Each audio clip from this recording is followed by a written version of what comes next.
Andersen's Fairy Tales by Hans Christian Andersen. The Snow Queen. First story. Once upon a time there was a wicked sprite. Indeed, he was the most mischievous of all sprites.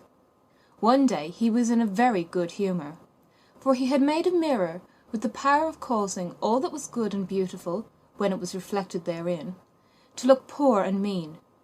But that which was good for nothing and looked ugly was shown magnified and increased in ugliness. In this mirror the most beautiful landscapes looked like boiled spinach, and the best persons were turned into frights, or appeared to stand on their heads. Their faces were so distorted that they were not to be recognized. And if anyone had a mole, you might be sure that it would be magnified and spread over both nose and mouth. "That's glorious fun," said the sprite. For if a good thought passed through a man's mind, then a grin was seen in the mirror. And the sprite laughed heartily at his clever discovery. All the little sprites who went to his school, for he kept a sprite school, told each other that a miracle had happened, and that now only, as they thought, it would be possible to see how the world really looked. They ran about with the mirror, and at last there was not a land or a person who was not represented distorted in the mirror. So then they thought they would fly up into the sky and have a joke there. The higher they flew at the mirror, the more terribly it grinned. They could hardly hold it fast. Higher and higher still they flew, nearer and nearer to the stars, when suddenly the mirror shook so terribly with grinning that it flew out of their hands and fell to the earth, where it was dashed in 100 million and more pieces.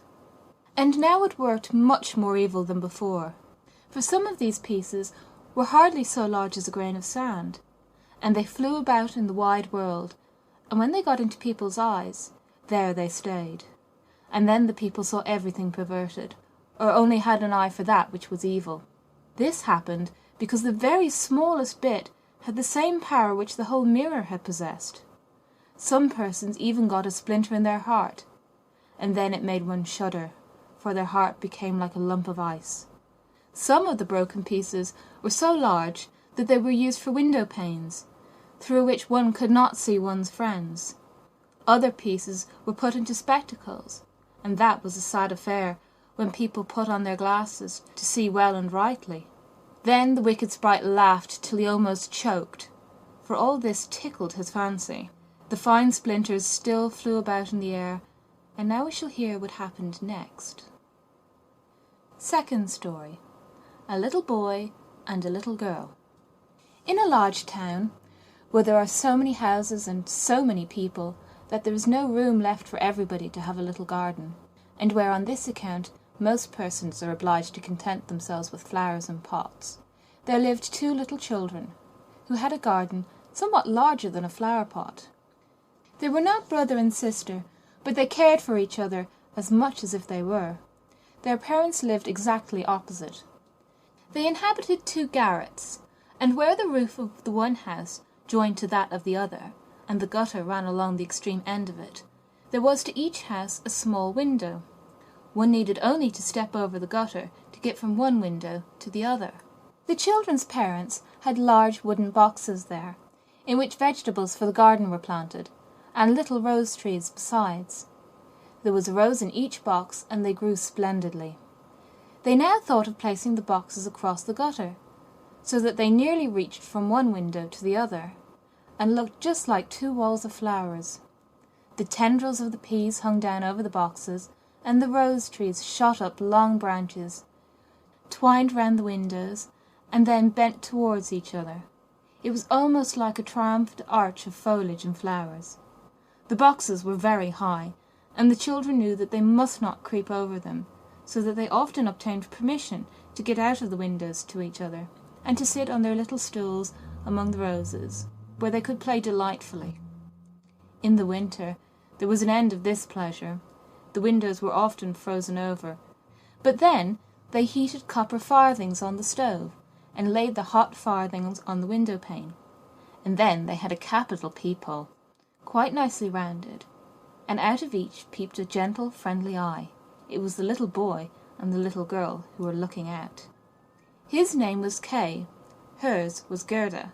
In summer, with one jump, they could get to each other, but in the winter they were obliged first to go down the long stairs and then up the long stairs again, and out of doors there was quite a snowstorm.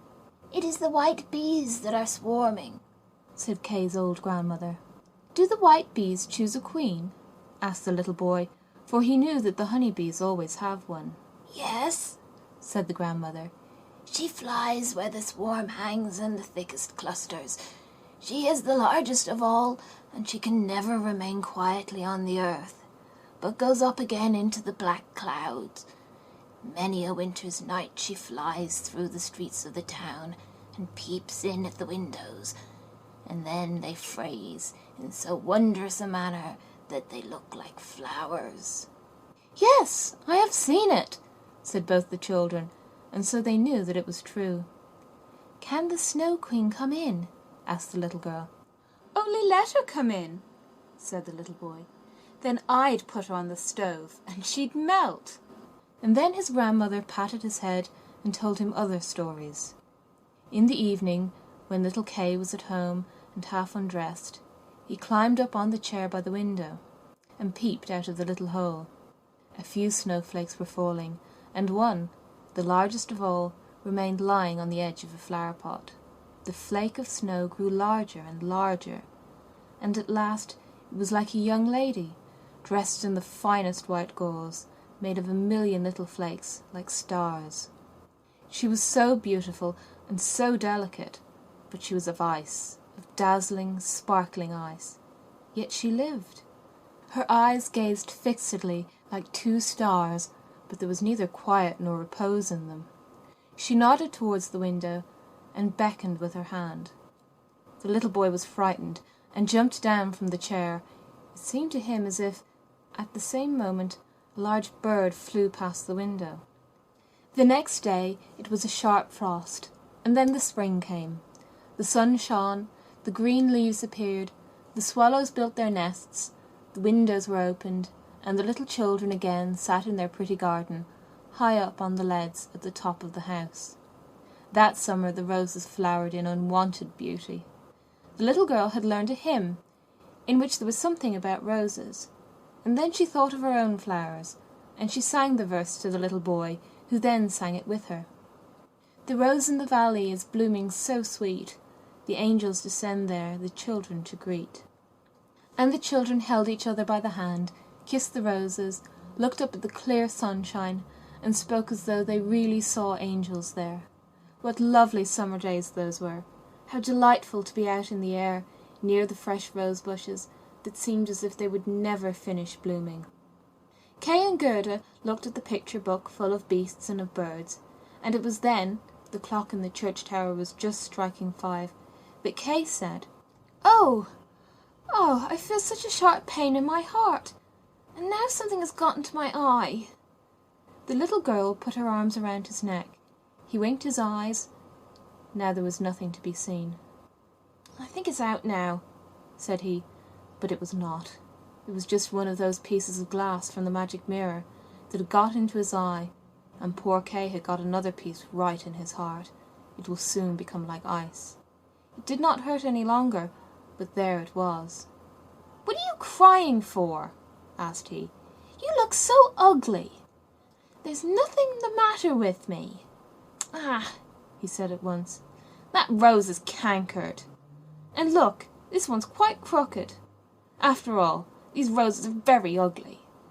They're just like the box they're planted in." And then he gave the box a good kick with his foot and pulled both the roses up. "What are you doing?" cried the little girl, and as he perceived her fright, he pulled up another rose, got in at the window, and hastened off from dear little Gerda. Afterwards, when she had brought her picture book, he asked, "What horrid beast have you there?"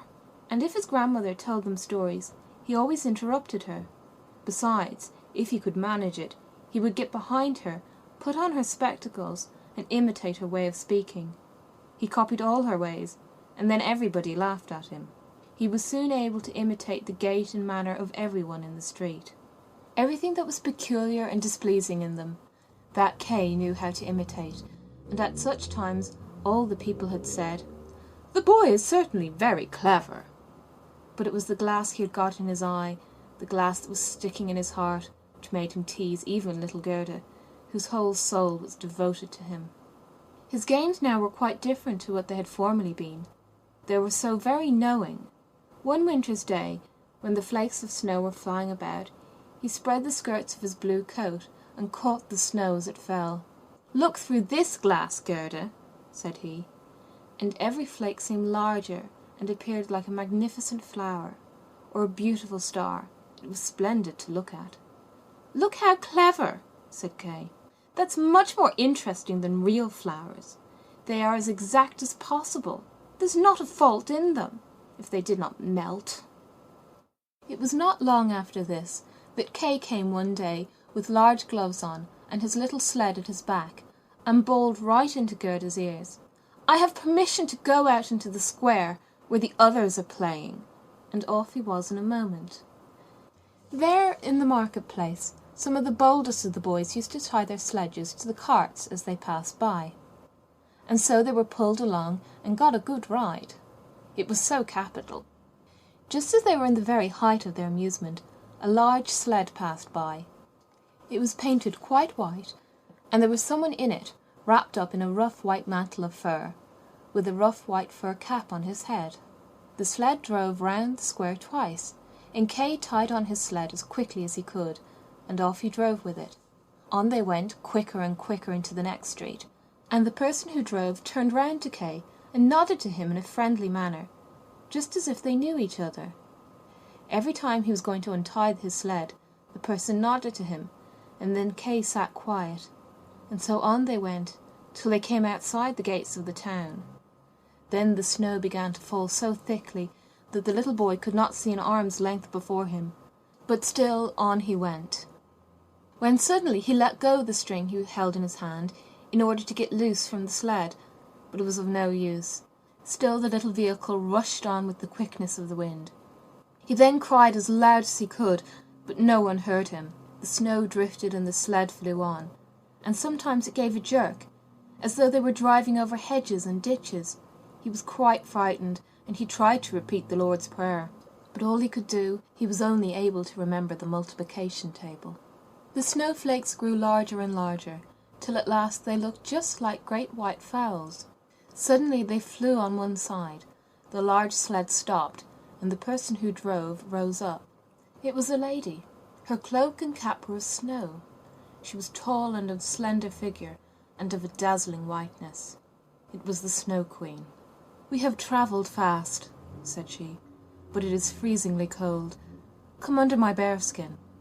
And she put him in the sled beside her, wrapped the fur round him, and he felt as though he were sinking in a snow wreath. "Are you still cold?" asked she, and then she kissed his forehead. Ah, it was colder than ice. It penetrated to his very heart, which was already almost a frozen lump. It seemed to him as if he were about to die, but a moment more, and it was quite congenial to him, and he did not remark on the cold that was around him. "My sledge! Don't forget my sledge!" It was the first thing he thought of. It was there, tied to one of the white chickens, who flew along with it on his back behind the large sledge. The Snow Queen kissed Kay once more, and then he forgot little Gerda, grandmother, and all whom he'd left at his home. "Now you will have no more kisses," said she, "or else I should kiss you to death." Kay looked at her. She was very beautiful. A more clever or a more lovely countenance he could not fancy to himself. And she no longer appeared of ice as before, when she sat outside the window and beckoned to him. In his eyes she was perfect.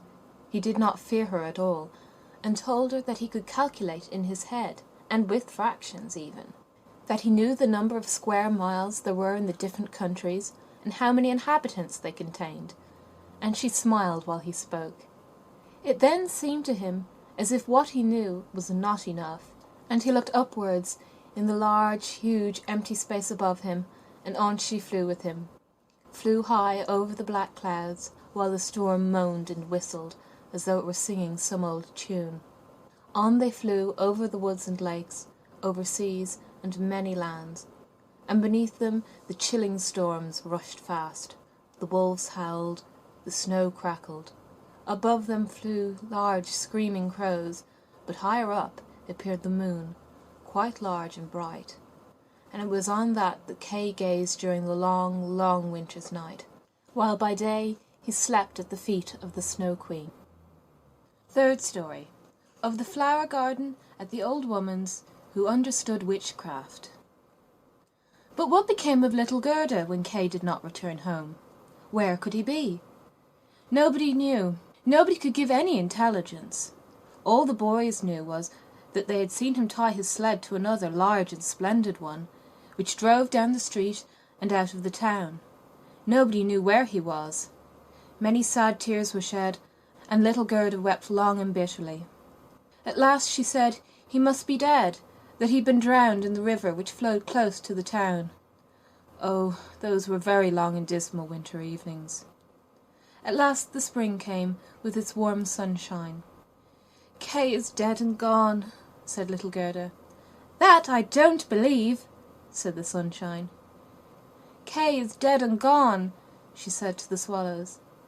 "That I don't believe," they said, and at last little Gerda did not think so any longer. "I'll put on my red shoes," said she one morning.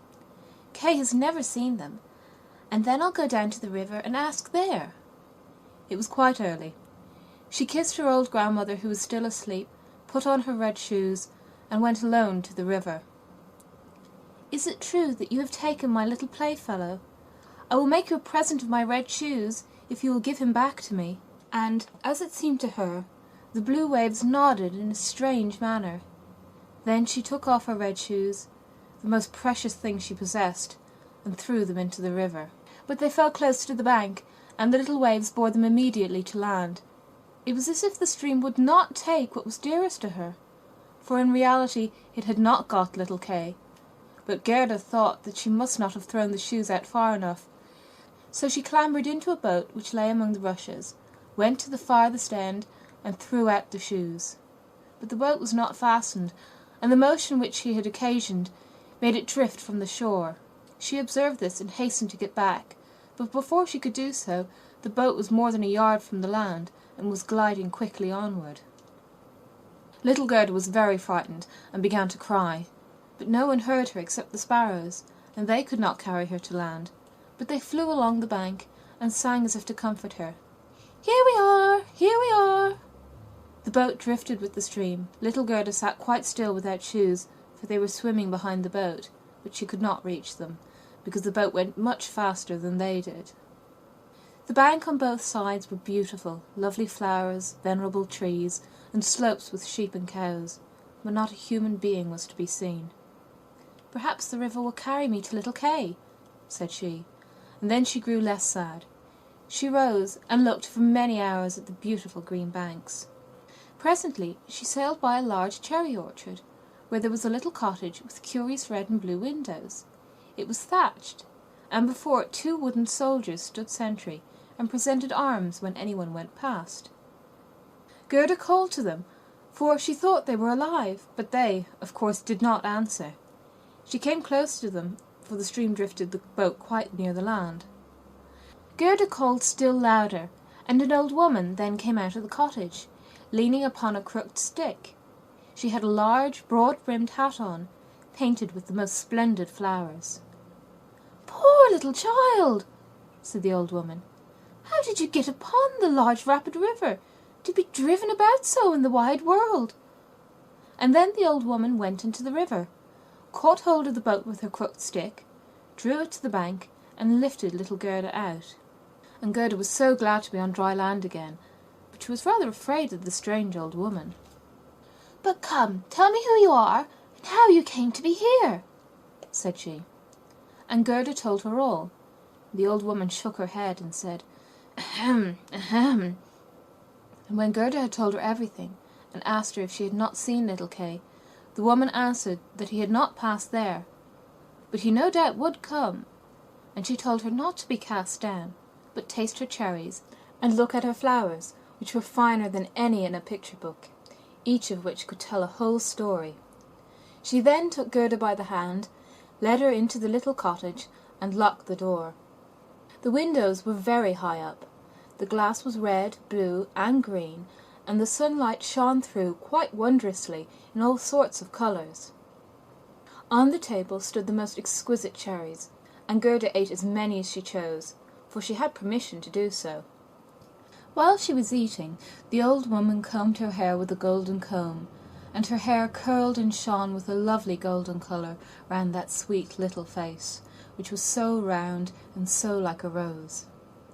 "I have often longed for such a dear little girl," said the old woman. "Now you shall see how well we agree together." And while she combed little Gerda's hair, the child forgot her foster brother Kay more and more, for the old woman understood magic. But she was no evil being.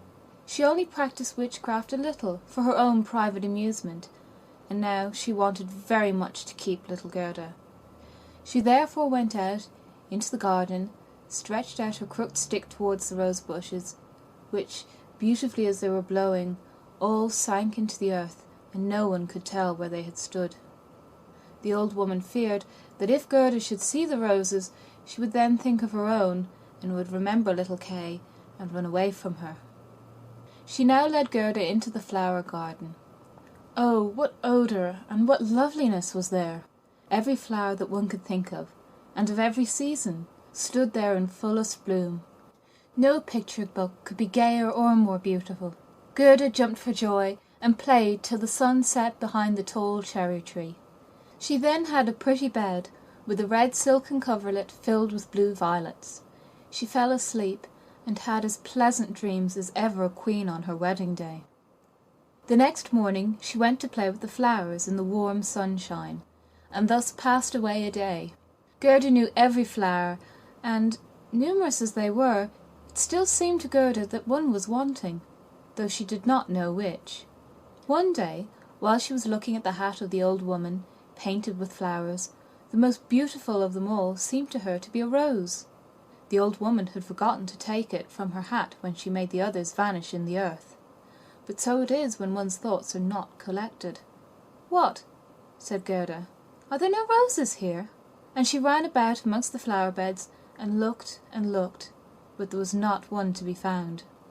She then sat down and wept, but her hot tears fell just where a rosebush had sunk, and when her warm tears watered the ground, the tree shot up suddenly, as fresh and blooming as when it had been swallowed up.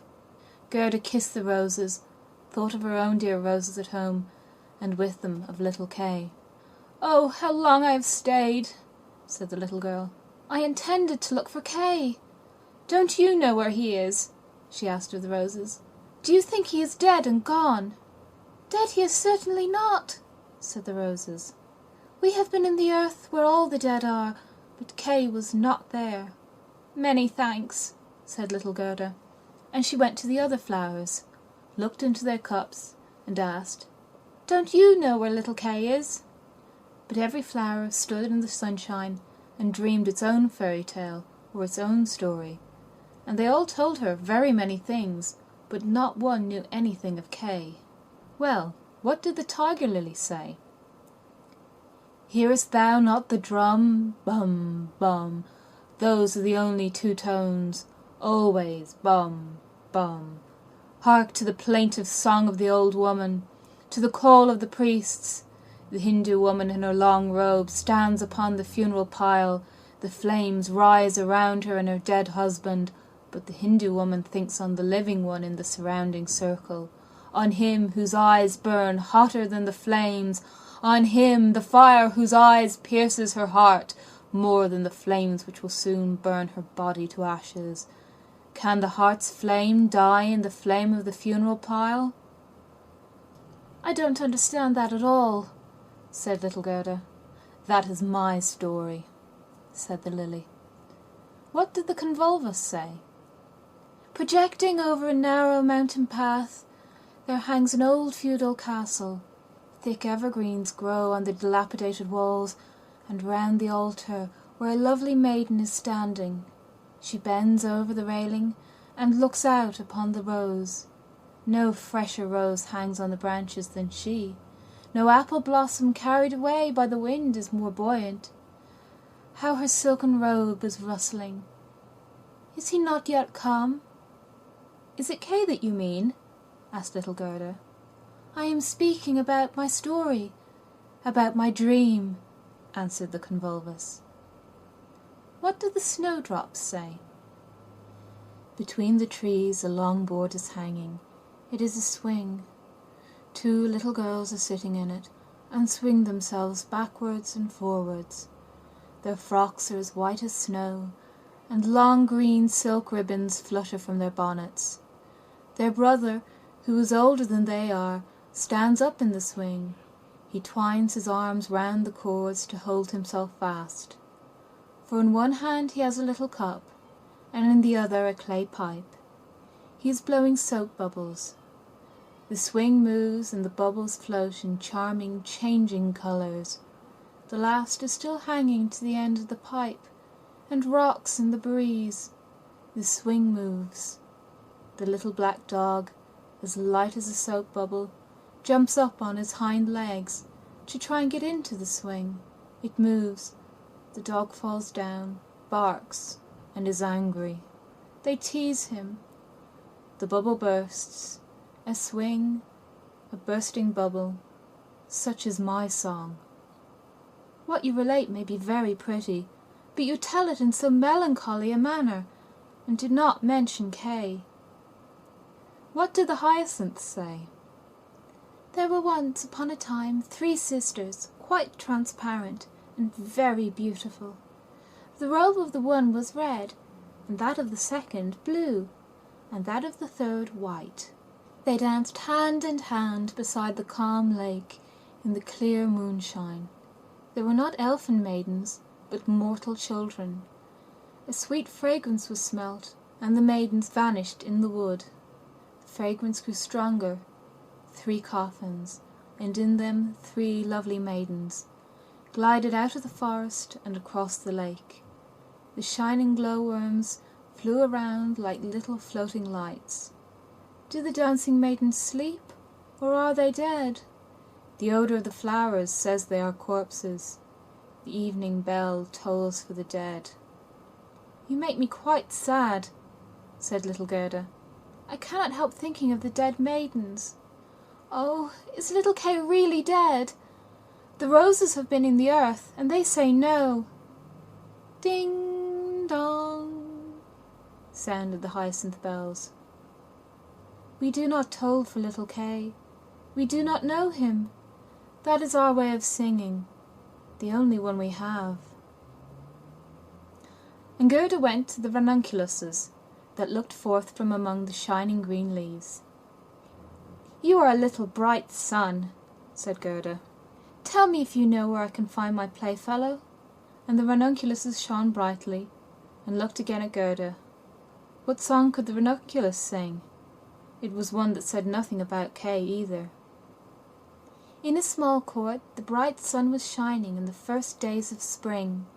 The beams glided down the white walls of a neighbour's house, and close by the fresh yellow flowers were growing, shining like gold in the warm sun rays. An old grandmother was sitting in the air. Her granddaughter, the poor and lovely servant, was just coming for a short visit. She knows her grandmother. There was gold, pure virgin gold in that blessed kiss. There, that is my little story, said the ranunculus. My poor old grandmother, sighed Gerda. Yes, she is longing for me, no doubt. She is sorrowing for me, as she did for little Kay. But I will soon come home, and then I will bring Kay with me. It is of no use asking the flowers. They only know their own old rhymes, and can tell me nothing.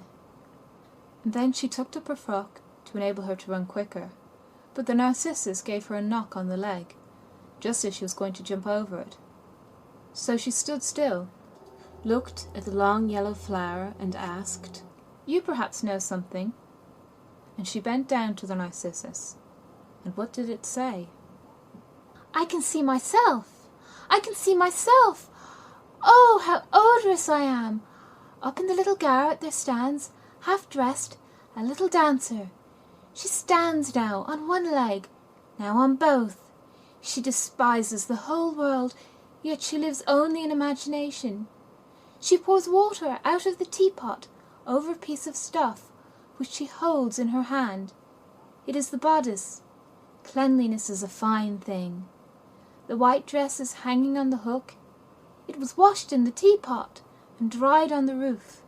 She puts it on, ties a saffron-coloured kerchief round her neck, and then the gown looks whiter. I can see myself! I can see myself!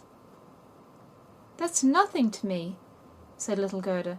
That does not concern me. And then off she ran to the further end of the garden.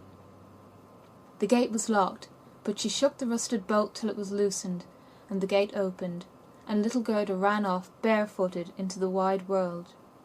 She looked around her thrice, but no one followed her. At last she could run no longer. She sat down on a large stone, and when she looked about her, she saw that the summer had passed. It was late in the autumn, but that one could not remark in the beautiful garden, where there was always sunshine, and where there were flowers the whole year round. "Dear me, how long I've stayed," said Gerda. "Autumn has come. I must not rest any longer." And she got up to go further. Oh, how tender and wearied her little feet were! All around it looked so cold and raw. The long willow leaves were quite yellow, and the fog dripped from them like water. One leaf fell after the other, and the sloes only stood full of fruit, which set one's teeth on edge. Oh, how dark and comfortless it was in the dreary world. Fourth story. The Prince and Princess. Gerda was obliged to rest herself again, when exactly opposite to her a large raven came hopping over the white snow. He had long been looking at Gerda and shaking his head, and now he said, "Caw! Caw! Good day, good day." He could not say it better, but he felt a sympathy for the little girl, and asked her where she was going all alone. The word alone Gerda understood quite well, and felt how much was expressed by it. So she told the raven her whole history, and asked if he had not seen Kay. The raven nodded very gravely and said, "It may be! It may be!" "What? Do you really think so?" cried the little girl, and she nearly squeezed the raven to death, so much did she kiss him. "Gently, gently," said the raven. "I think I know. I think that it may be little Kay, but he has forgotten you for the princess." "Does he live with the princess?" asked Gerda.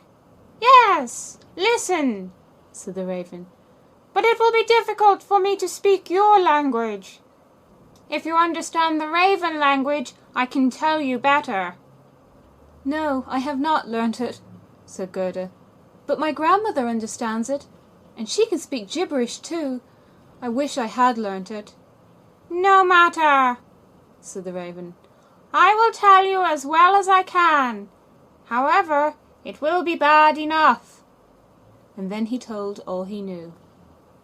"In the kingdom where we are now, there lives a princess, who is extraordinarily clever, for she has read all the newspapers in the whole world, and has forgotten them again. So clever is she. She was lately, it is said, sitting on her throne, which is not very amusing after all, when she began humming an old tune, and it was just, 'Oh, why should I not be married?' That song is not without its meaning," said she, and so then she was determined to marry, but she would have a husband who knew how to give an answer when he was spoken to, not one who looked only as if he were a great personage, for that is so tiresome. Then she had all the ladies of the court drummed together, and when they heard her intention, all were very pleased, and said, 'We are very glad to hear of it. It is the very thing we were thinking of.' You may believe every word I say," said the raven, "for I have a tame sweetheart that hops about in the palace quite free, and it was she who told me all this." The newspapers appeared forthwith, with a border of hearts and the initials of the princess. And therein you might read that every good-looking young man who was at liberty to come to the palace and speak to the princess, and he who spoke in such ways as showed he felt himself at home there, that one the princess would choose for her husband. Yes, yes, said the raven. You may believe it. It is as true as I am sitting here. People came in crowds. There was a crush and a hurry, but no one was successful either on the first or the second day. They could all talk well enough when they were out in the street, but as soon as they came inside the palace gates and saw the guard richly dressed in silver, and the lackeys in gold on the staircase, and the large illuminated saloons, then they were abashed. And when they stood before the throne on which the princess was sitting, all they could do was to repeat the last word they had uttered, and to hear it again did not interest her very much. It was just as if the people within were under a charm, and had fallen into a trance, till they came out again into the street. For then, oh then, they could chatter enough. There was a whole row of them, standing from the town gates to the palace. I was there myself to look, said the raven. Then they grew hungry and thirsty, but from the palace they got nothing whatever, not even a glass of water. Some of the cleverest, it is true, had taken bread and butter with them, but none shared it with his neighbour, for each thought, let him look hungry, and then the princess won't have him. But Kay, little Kay, said Gerda, when did he come? Was he among the number? Patience, patience, we are just coming to him. It was on the third day, when a little personage, without horse or equipage, came marching right boldly up to the palace. His eyes shone like yours. He had beautiful long hair, but his clothes were very shabby. That was Kay, cried Gerda, with a voice of delight. Oh, now I've found him! And she clapped her hands for joy. He had a little knapsack at his back, said the raven. No, that was certainly his sledge, said Gerda. For when he went away, he took a sledge with him. That may be, said the raven. I did not examine him so minutely, but I know from my tame sweetheart that when he came into the courtyard of the palace and saw the bodyguard in silver, the lackeys on the staircase, he was not the least abashed. He nodded and said to them, "It must be very tiresome to stand on the stairs. For my part, I shall go in." The saloons were gleaming with lustres. Privy councillors and excellencies were walking about barefooted and wore gold keys. It was enough to make anyone feel uncomfortable. His boots creaked, too, so loudly, but still he was not at all afraid. That's Kay for certain, said Gerda. I know he had on new boots. I heard them creaking in Grandmamma's room. Yes, they creaked, said the raven. And on he went boldly up to the princess, who was sitting on a pearl as large as a spinning wheel. All the ladies of the court, with their attendants and attendants' attendants, and all the cavaliers with their gentlemen and gentlemen's gentlemen, stood round. And the nearer they stood to the door, the prouder they looked. It was hardly possible to look at the gentleman's gentleman, so haughtily did he stand in the doorway. Oh, it must have been terrible, said little Gerda. And did Kay get the princess? Were I not a raven, I should have taken the princess myself, although I am promised. It is said he spoke as well as I speak when I talk raven language. This I learned from my tame sweetheart.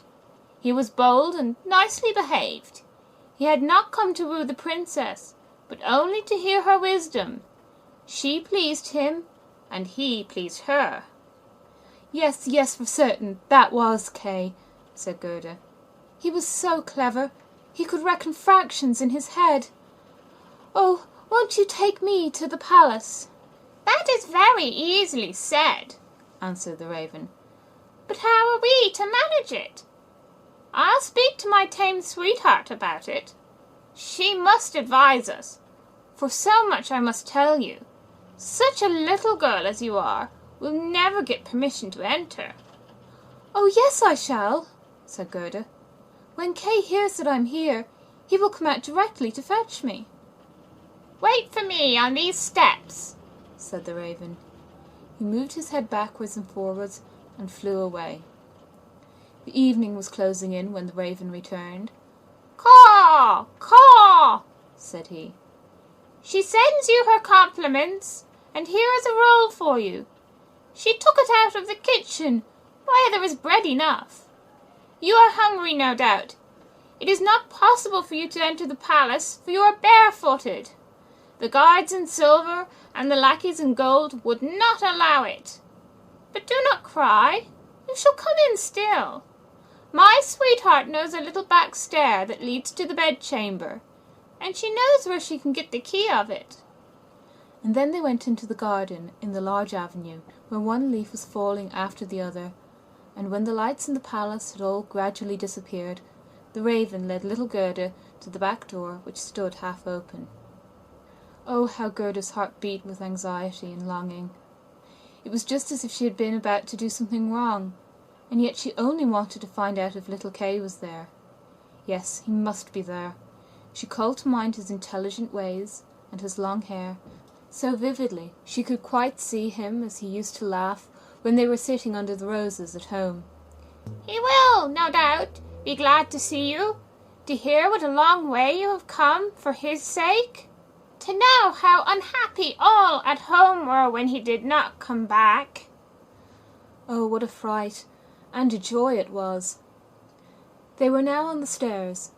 A single lamp was burning there, and on the floor stood the tame raven, turning her head on every side and looking at Gerda, who bowed as her grandmother had taught her to do.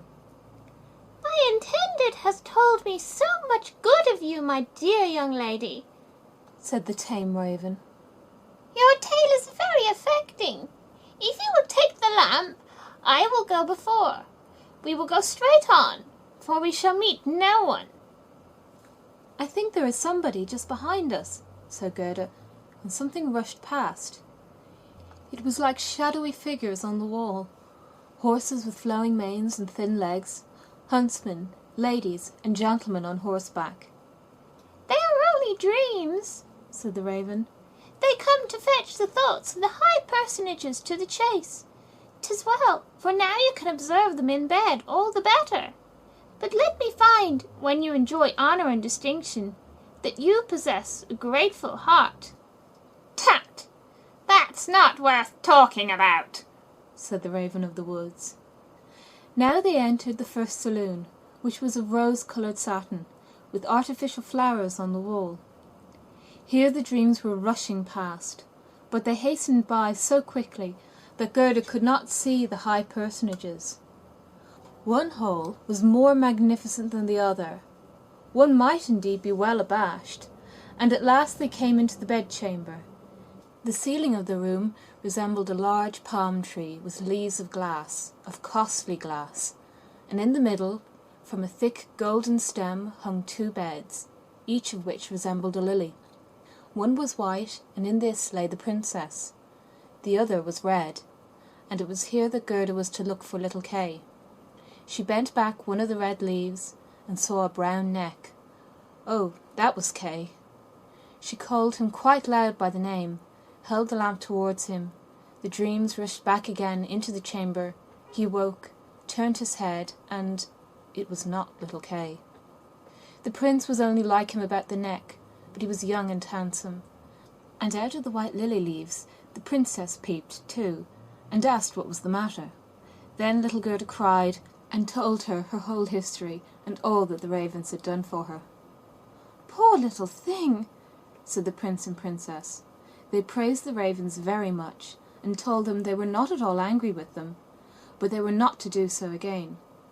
However, they should have a reward. "Will you fly about here at liberty?" asked the princess. "Or would you like to have a fixed appointment as court ravens, with all the broken bits from the kitchen. And both the ravens nodded and begged for a fixed appointment, for they thought of their old age and said, "It is a very good thing to have a provision for our old age." And the prince got up and let Gerda sleep in his bed, and more than this he could not do. She folded her little hands and thought, "How good men and animals are," and then fell asleep and slept soundly. All the dreams flew in again, and they now looked like the angels, and they drew a little sledge, in which little Kay sat and nodded his head. But the whole was only a dream, and therefore it all vanished as soon as she awoke. The next day she was dressed from head to foot in silk and velvet. They offered to let her stay at the palace and lead a happy life, but she begged to have a little carriage with a horse in front, and for a small pair of shoes.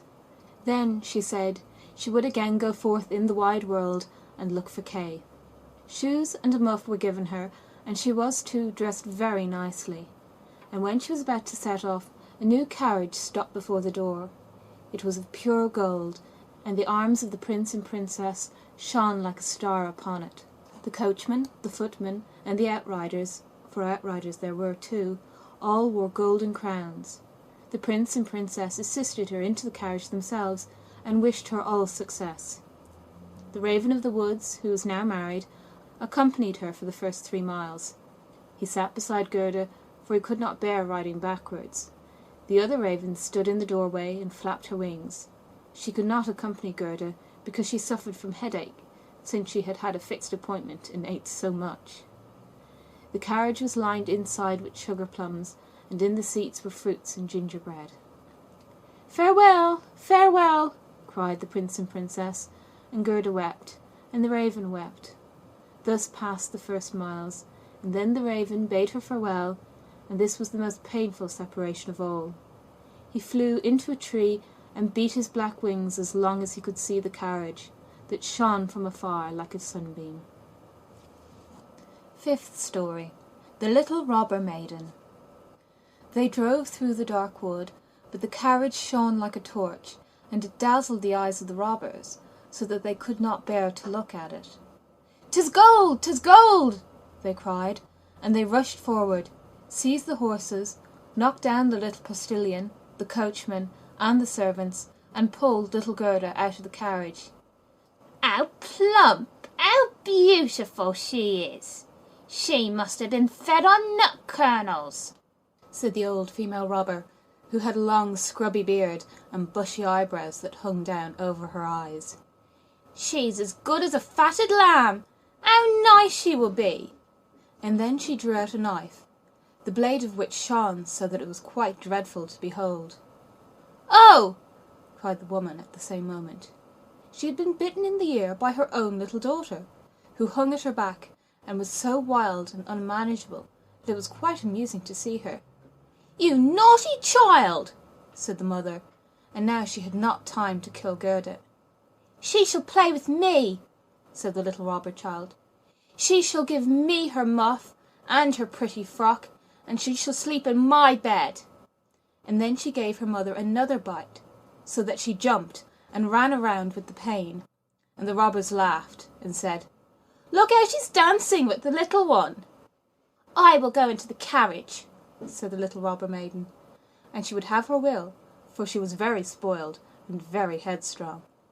She and Gerda got in, and then away they drove over the stumps of the felled trees, deeper and deeper into the woods.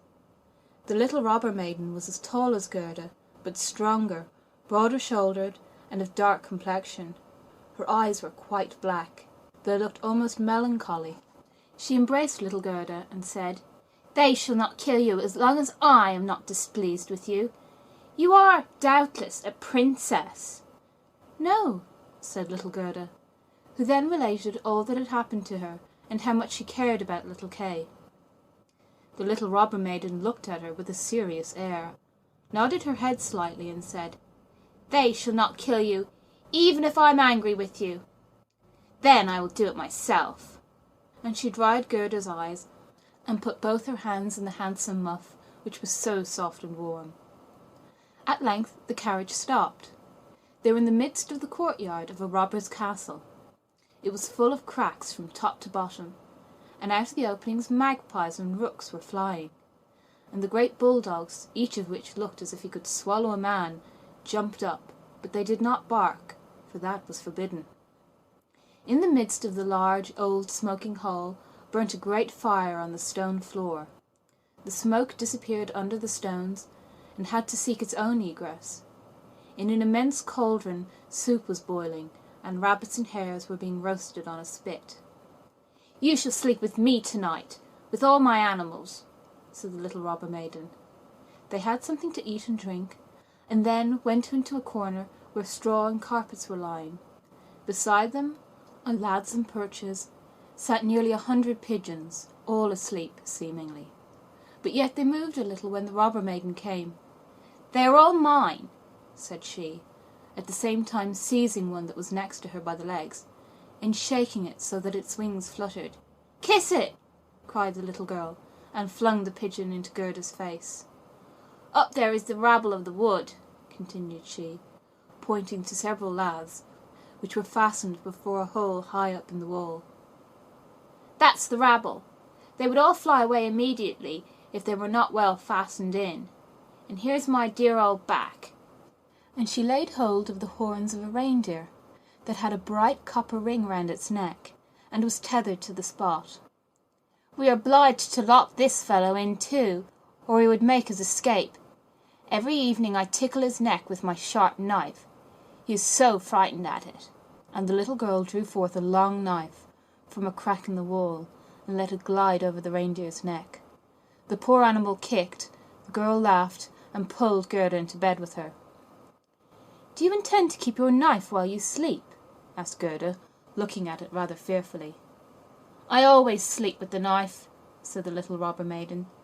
"There is no knowing what may happen. But tell me now, once more, all about little Kay, and why you started off in the wide world alone." And Gerda related all, from the very beginning. The wood pigeons cooed above in their cage, and the others slept. The little robber maiden wound her arm around Gerda's neck, held a knife in the other hand, and snored so loud that everybody could hear her. But Gerda could not close her eyes, for she did not know whether she was to live or die. The robbers sat round the fire, sang and drank, and the old female robber jumped about so that it was quite dreadful for Gerda to see her. Then the wood pigeons said, "Coo! Coo! We have seen little Kay. A white hen carries his sledge, and he himself sat in the carriage of the Snow Queen, who passed here, down just over the wood, as we lay on our nest. She blew upon us young ones, and all died except we two. Coo! Coo!" "What is it that you say up there?" cried little Gerda. "Where did the Snow Queen go to? Do you know anything about it?" "She has no doubt gone to Lapland, for there is always snow and ice there. Only ask the reindeer, who is tethered there." "Ice and snow is there. There it is, glorious and beautiful," said the reindeer. "One can spring about in the large shining valleys. The Snow Queen has her summer tent there, but her fixed abode is high up, towards the North Pole, on the island called Spitzbergen." "Oh, Kay, poor little Kay," sighed Gerda. "Do you choose to be quiet?" said the robber maiden. "If you don't, I shall make you." In the morning Gerda told her all that the wood pigeons had said, and the little maiden looked very serious, but she nodded her head and said, "That's no matter, that's no matter. Do you know where Lapland lies?" she asked of the reindeer. "Who should know better than I?" said the animal. His eyes rolled in his head. "I was born and bred there. There I leapt about on the fields of snow." "Listen," said the robber maiden to Gerda. "You see that the men are gone, but my mother is still here, and will remain. However, towards the morning she takes a draught out of the large flask, and then she sleeps a little. Then I will do something for you." She now jumped out of bed, flew to her mother, with her arms round her neck, and pulling her by the beard, said, "Good morrow, my own sweet nanny goat of a mother." And her mother took hold of her nose, and pinched it till it was red and blue, but this was all done out of pure love. When the mother had taken a sup at her flask and was having a nap, the little robber maiden went to the reindeer and said, "I should very much like to give you still many a tickling with the sharp knife, for then you're so amusing. However, I will untether you and help you out, so that you may go back to Lapland. But you must make good use of your legs, and take this little girl for me to the palace of the Snow Queen, where her playfellow is. You have heard, I suppose, all she said, for she spoke loud enough, and you were listening." The reindeer gave a bound for joy. The robber maiden lifted up little Gerda, and took the precaution to bind her fast on the reindeer's back. She even gave her a small cushion to sit on. "Here are your worsted leggings, for it will be cold, but the muff I shall keep for myself, for it is so very pretty. But I do not wish you to be cold. Here is a pair of lined gloves of my mother's. They just reach up to your elbow. On with them! Now you look about the hands just like my ugly old mother." And Gerda wept for joy. "I can't bear to see you fretting," said the little robber maiden. "This is just the time when you ought to look pleased. Here are 2 loaves and a ham for you, so that you won't starve." The bread and the meat were fastened to the reindeer's back. The little maiden opened the door, called in all the dogs, and then with her knife cut the rope that fastened the animal, and said to him, "Now off with you, but take good care of the little girl." And Gerda stretched out her hands in the large wadded gloves towards the robber maiden, and said, "Farewell!"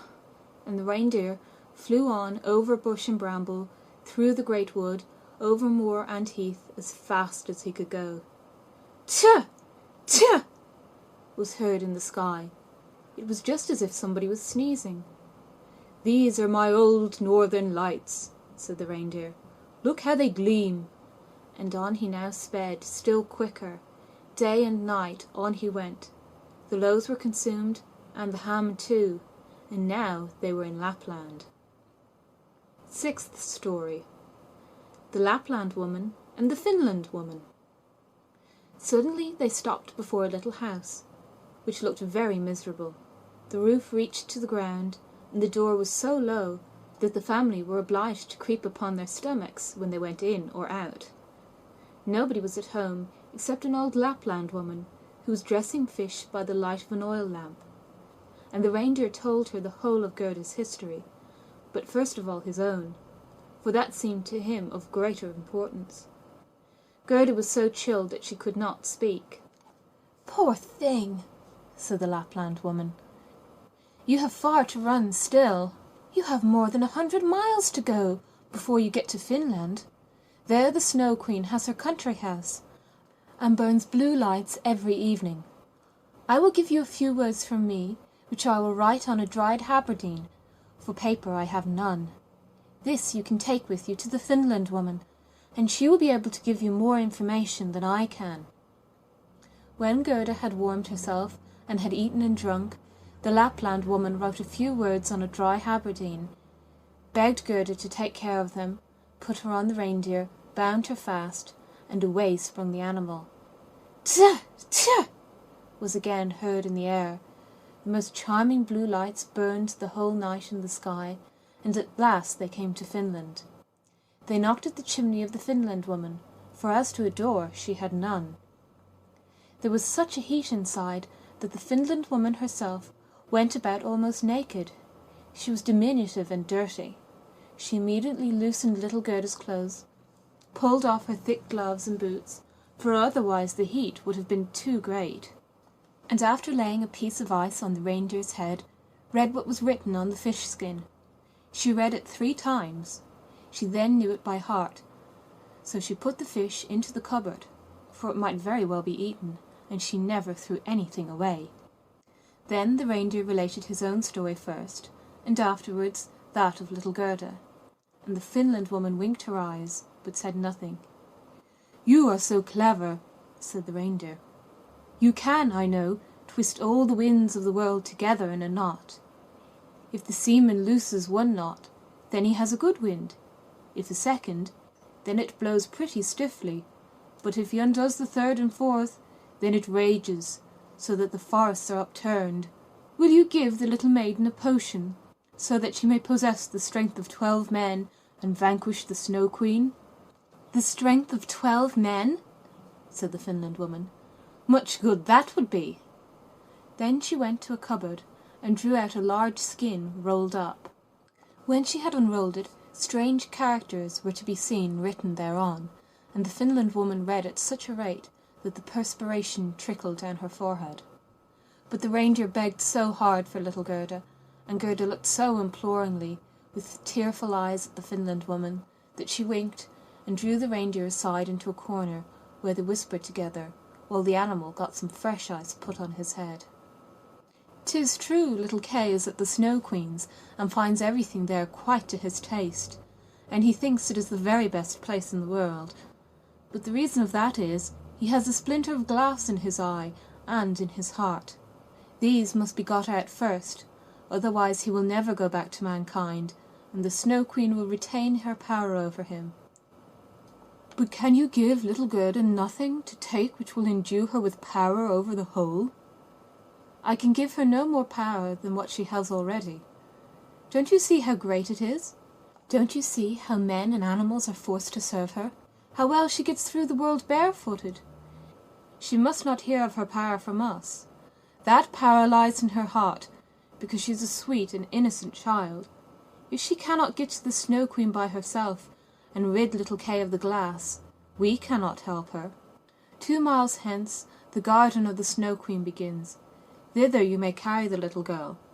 Set her down by the large bush with red berries, standing in the snow. Don't stay talking, but hasten back as fast as possible." And now the Finland woman placed little Gerda on the reindeer's back, and off he ran with all imaginable speed. "Oh, I have not got my boots! I have not brought my gloves!" cried little Gerda. She remarked she was without them from the cutting frost, but the reindeer dared not stand still. On he ran till he came to the great bush with red berries, and there he set Gerda down, kissed her mouth, while large bright tears flowed from the animal's eyes, and then back he went as fast as possible. There stood poor Gerda now, without shoes or gloves, in the very middle of dreadful icy Finland. She ran on as fast as she could. There then came a whole regiment of snowflakes, but they did not fall from above, and they were quite bright and shining from the aurora borealis. The flakes ran along the ground, and the nearer they came, the larger they grew. Gerda well remembered how large and strange the snowflakes appeared when she once saw them through a magnifying glass. But now they were large and terrific in another manner. They were all alive. They were the outposts of the Snow Queen. They had the most wondrous shapes. Some looked like large, ugly porcupines, others like snakes knotted together with their heads sticking out, and others again like small fat bears with the hair standing on end. All were of dazzling whiteness. All were living snowflakes. Little Gerda repeated the Lord's Prayer. The cold was so intense that she could not see her own breath, which came like smoke out of her mouth. It grew thicker and thicker, and took the form of little angels, that grew more and more when they touched the earth. All had helms on their heads, and lances and shields in their hands, and they increased in numbers. And when Gerda had finished the Lord's Prayer, she was surrounded by a whole legion. They thrust at the horrid snowflakes with their spears, so that they flew away into 1,000 pieces, and little Gerda walked on bravely and in security. The angels patted her hands and feet, and then she felt the cold less, and went on quickly towards the palace of the Snow Queen. But now we shall see how Kay fared. He never thought of Gerda, and least of all that she was standing before the palace. 7th story. What took place in the palace of the Snow Queen, and what happened afterward. The walls of the palace were of driving snow, and the windows and doors of cutting winds. There were more than 100 holes there, according as the snow was driven by the winds. The largest was many miles in extent. All were lighted up by the powerful aurora borealis, and all were so large, so empty, so icy cold, and so resplendent. Mirth never reigned there. There was never even a little bear ball with the storm for music, while the polar bears went on their hind legs and showed off their steps. Never a little tea party of white young lady foxes, vast, cold and empty were the halls of the Snow Queen. The northern lights shone with such precision that one could tell exactly when they were at their highest or lowest degree of brightness. In the middle of the empty, endless hall of snow was a frozen lake.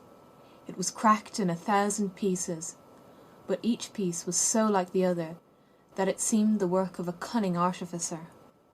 In the middle of this lake sat the Snow Queen when she was at home, and then she said she was sitting in the mirror of understanding, and that this was the only one and the best thing in the world.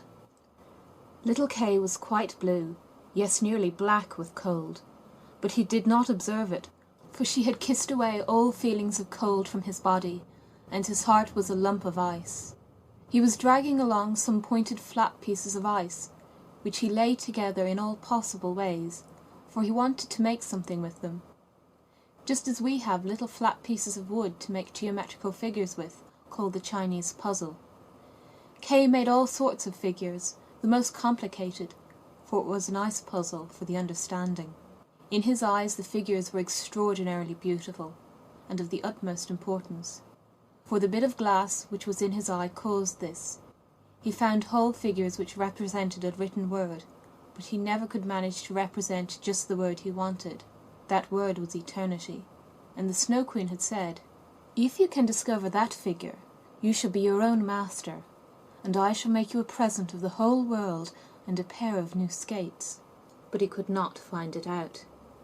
"I am going now to warm lands," said the Snow Queen. "I must have a look down into the black cauldrons." It was the volcanoes Vesuvius and Etna that she meant. "I will give them just a coating of white, for that is as it ought to be. Besides, it is good for the oranges and the grapes." And then away she flew, and Kay sat quite alone in the empty halls of ice that were miles long, and looked at the blocks of ice, and thought till his skull was almost cracked. There he sat, quite benumbed and motionless. One would have imagined he was frozen to death. Suddenly little Gerda stepped through the great portal into the palace. The gate was formed of cutting winds, but Gerda repeated her evening prayer, and the winds were laid as though they slept, and the little maiden entered the vast, empty, cold halls. There she beheld Kay. She recognized him, flew to embrace him, and cried out, her arms firmly holding him the while, "Kay! Sweet little Kay! Have I found you at last?"